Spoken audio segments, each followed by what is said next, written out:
Hello viewers, welcome to my channel before the time. இன்னைக்கு இந்த வீடியோல லிவர் ஃப்ரை அதுதான் பார்க்க போறோம். சப்ஸ்கிரைப் பண்ணாதவங்க சப்ஸ்கிரைப் பண்ணிக்கோங்க. தேவையான பொருள் பாருங்க. லிவர், இஞ்சி பூண்டு பேஸ்ட், தக்காளி, வெங்காயம், தனி மிளகாய் தூள், மஞ்சள் தூள்.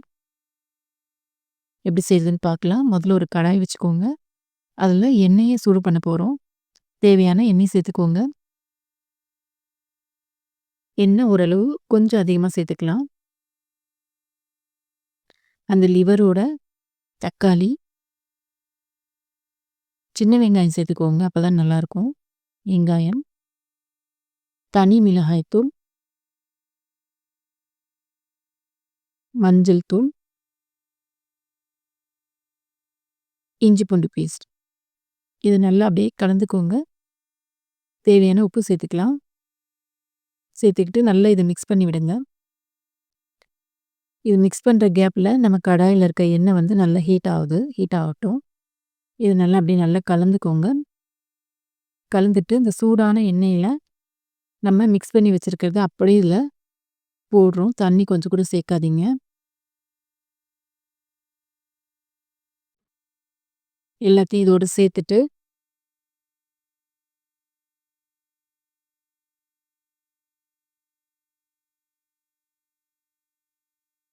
நல்லா கலந்து விடுங்க. லிவர் கிரேவிய பொறுத்தவரைக்கும் சின்ன வெங்காயம் சேர்த்து செய்யும்போது நல்லா டேஸ்ட் நல்லாயிருக்கும். லிவரோட ஸ்மெல்லும் இருக்காது. தண்ணி சேர்க்கல நம்ம. இத நல்லா கலந்து விட்டுட்டு, நம்ம மூடி போட்டு வேக வைக்கும்போது லிவர்ல இருக்க தண்ணி எல்லாமே வெளிவிடும். தேவைப்பட்டா கொஞ்சமா தண்ணி சேர்த்துக்கலாம். இப்போதைக்கு தண்ணி சேர்க்க வேண்டாம். நல்ல எண்ணெயிலே நல்ல ஃப்ரை ஆவணும். கொஞ்சம் மூடி வச்சிரலாம். மூடி வச்சாச்சு. இப்போ ஓப்பன் பண்ணி பார்க்கலாம். லிவர்ல நல்லா தண்ணி வெளிவிட்டுருக்கு. இந்த தண்ணியிலே லிவர் வந்து நல்லா வேகட்டும். கொஞ்சமா நான் தண்ணி ஆட் பண்ணியிருக்கேன். இதுல இந்த லிவர் வந்து நல்லா வெந்து, நல்ல ஒரு திக்கான கிரேவி. அதாவது அந்த மசாலா வந்து அந்த லிவர்ல கோட் ஆகுற வரைக்கும் நல்லா கலந்து விடுங்க.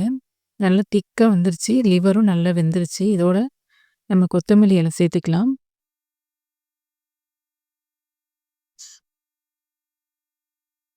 Okay viewers. சப்ஸ்கிரைப் பண்ணாதவங்க சப்ஸ்கிரைப் பண்ணிக்கோங்க.